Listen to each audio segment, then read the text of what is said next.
Bonjour, bienvenue à la pensée du jour. Aujourd'hui, on va traiter d'un sujet, savoir être patient, qui est relaté dans le livre de Jacques, chapitre 5, versets 7 à 12.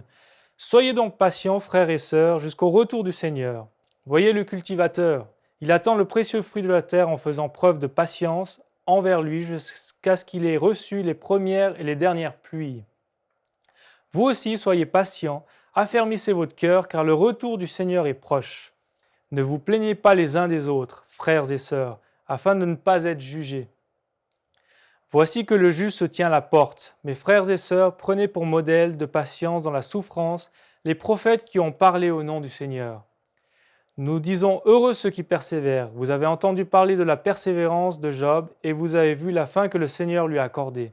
Car le Seigneur est plein de tendresse et de compassion.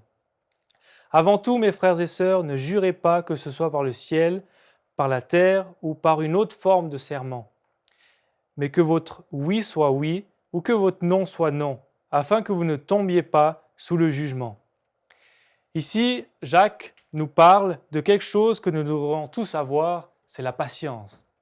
Et vous savez, je suis quelqu'un qui est sportif et j'aime apprendre de nouveaux sports, j'aime avoir de nouveaux défis. Et récemment, j'ai appris à faire de la planche à voile parce que je m'en allais à Hawaï et puis il fallait que j'apprenne à faire de la planche à voile sur l'océan. Donc, j'ai appris à faire de la planche à voile sur un petit lac en Suisse. Et, et là, en fait, je me suis très vite rendu compte que c'était un sport qui était quand même assez difficile, qu'il fallait une succession d'étapes pour progresser. Et au début, en fait, je prenais une grande planche avec une petite voile. Ensuite, j'ai rétréci ma planche et petit à petit, j'étais successivement comme ça par une série d'étapes qui m'ont amené à progresser dans ce sport.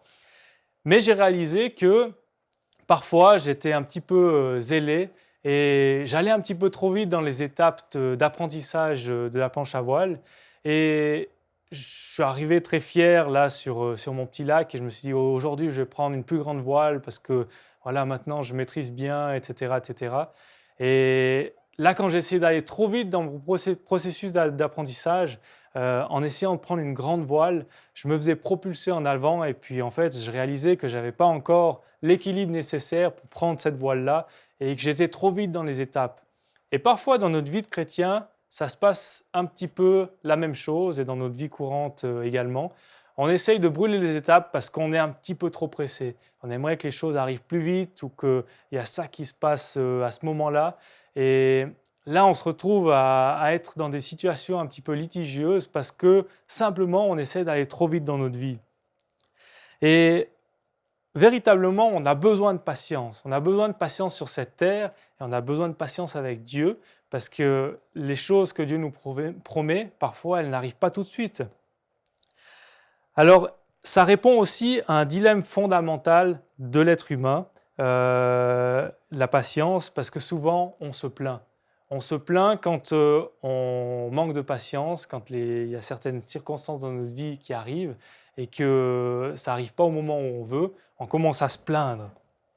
Et là, on a tendance à abandonner. Alors, comment est-ce qu'on peut faire véritablement pour avoir plus de patience? Alors, on doit être focalisé sur le retour du Seigneur. Un jour, on sait que le Seigneur va revenir et au niveau des promesses de Dieu, on doit être focalisé là-dessus pour nous apprendre à avoir plus de patience. Et il y a toujours une fin à une situation négative. Parfois, on passe par toutes sortes d'étapes, des épreuves dans notre vie. Si je compare les épreuves au fait que je tombais en faisant de la planche à voile parce que je voulais aller trop vite, euh, eh bien, on passe par toutes sortes d'épreuves négatives. Mais il faut savoir que ces épreuves négatives, elles ont toujours une fin. Il y a quelque chose de nouveau après l'épreuve négative. Et qu'est-ce qu'on doit faire? On doit établir notre cœur et notre compréhension comme un bon cultivateur. On doit être fidèle à la parole de Dieu et veiller sur elle constamment. Et à partir de là, Dieu va donner de la croissance à notre vie spirituelle et à notre vie intérieure. Et l'impatience, il faut savoir qu'elle fait surface souvent lorsqu'on commence à se plaindre. Et vous plaindre vous positionne comme juge d'une situation. Et il faut savoir que vous vous condamnez vous-même alors qu'il n'y a qu'un seul juge, qui est Dieu. Et se plaindre permet véritablement au destructeur d'agir. Lorsque vous vous plaignez, Satan peut entrer dans vos pensées et commencer à agir en vous d'une manière qui devient incontrôlée pour vous-même. Et regardez aux exemples de patience dans la Bible. Les prophètes ont persisté dans leur mission, et ce, malgré l'opposition. Job a continué de croire alors que d'autres auraient déjà laissé tomber. Si vous regardez l'histoire de Job, c'est incroyable ce qui s'est passé dans sa vie alors qu'il a continué à croire, il a continué à persévérer et à la fin, il a été doublement béni par Dieu. Persévérer en croyant au plan de Dieu pour votre vie vous amènera à recevoir sa bénédiction. Véritablement, si vous persévérez dans les voies de Dieu, Dieu au final va vous bénir.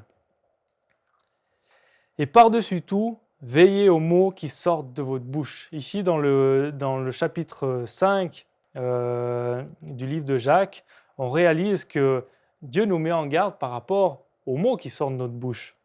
Et là, on doit vraiment veiller à ce qui sort de notre bouche. On doit être aussi des gérants de ces mots qui font partie de notre vocabulaire. Et ne jurez pas par des serments religieux, mais gardez Dieu près de votre cœur. Un oui ou un non peuvent suffire pour que vous ne tombiez pas dans le péché. C'est à vous de choisir quelle direction vous allez prendre ou quel mot vous allez utiliser. Et en réalité, c'est à vous de choisir si vous allez tomber dans le péché ou pas. Alors qu'est-ce que Dieu nous donne comme sagesse aujourd'hui au travers de cette pensée? La patience peut persuader un dirigeant et une parole douce peut briser toute résistance. Ça, on le retrouve dans Proverbes 25, verset 15. Et il vaut mieux la fin d'une chose que son commencement. Il vaut mieux la patience que la fierté. Vous allez le retrouver dans Ecclésiaste 7, 8. Et finalement, laissez le Saint-Esprit produire ses fruits dans votre vie.